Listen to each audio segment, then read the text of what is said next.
bring it with you? Will? Yeah. I thought you guys would have done that last meeting.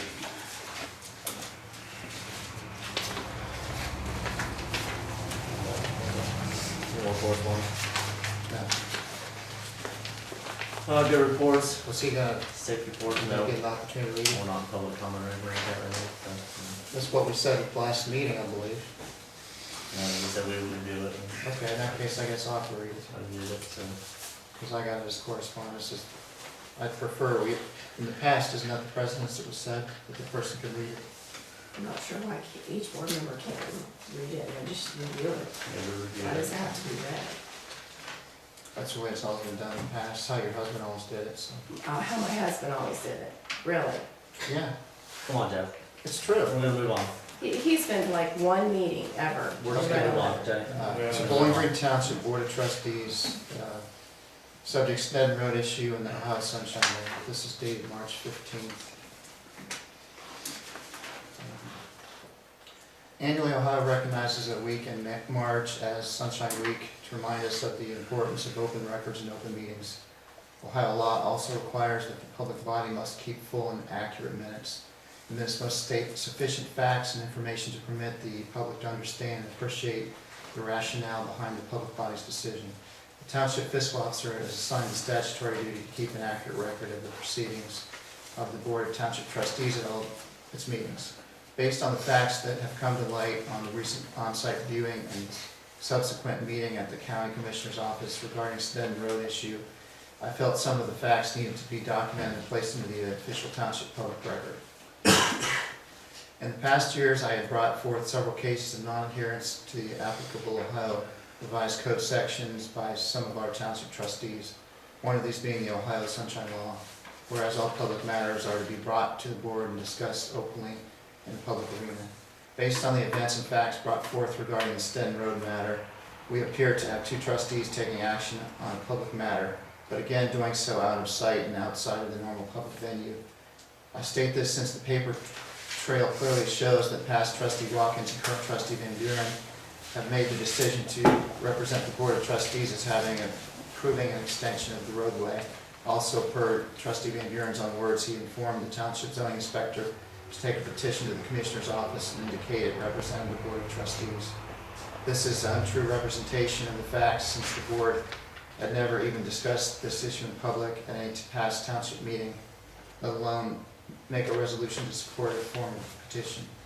Based on these facts, there obviously had to be a meeting, some discussions and decisions by at some point by at least two of the trustees. All this was done without public input and outside the normal township open meeting process. Thus, I submit this certainly appears to point to the conclusion that two of our township trustees are again not adhering to Ohio Sunshine Law requirements. To plead ignorance after the fact, as trustee Van Buren did at the Commissioner's Office, seems to me as being totally ridiculous. This is the same man that at a recent meeting made a snide remark about the length of a previous monthly Township Board of Trustees meeting, stating that we didn't accomplish nothing. Yet he brought nothing to that meeting. Oh yes, except he sat there doodling on a pad all night. Could he not have placed this issue on the agenda and discussed it? Plenty of months had passed already since he had decided to take action for the entire board regarding the Snedden Road issue. Yet here he pleads ignorance. Do you want to read the rest of No, it? keep going. The reason for open meetings is so the public can hear and understand what is going on, or maybe even be able to provide some input. That would be a novel idea. One thing that I would ask as a township property owner is why do we even have or want Snedden Road on the township road inventory records? For that matter, why Orr Road, or why is the section of land no road has been there for many years between the township property and Watkins property still listed? Both Snedden and Orr roads only service one property. Why not just give the property back to the owners and be done with it? If this is really a safety issue for plows to turn around, why was no action taken on the end of the road in previous years? Or did the township just plow private property? Or better yet, why no action on the end of Cooper Road for over 10 years? There are many properties along that roadway, plus 2 school buses were turning around twice daily, but it was not an urgent problem. In my mind, the township should be placing much more time and effort on the current township right-of-ways and roadways.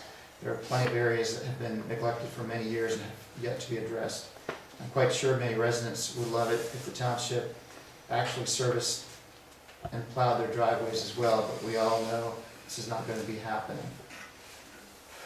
One last note, while we are discussing public meetings, why not spend the extra junk car meeting time on another regular township board meeting instead? Then discussions can begin on the above areas versus going after what residents decide to do on their own private property.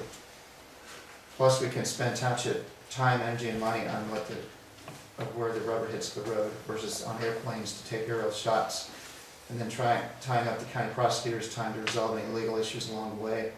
Also, if the purpose is really to clean up the township, as it is being suggested, then might I suggest we start by cleaning up our own backyard and front yard first. Start with Trustee Van Buren.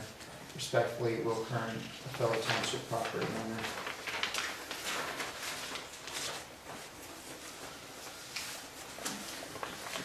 Okay, very good. Now we're gonna move on.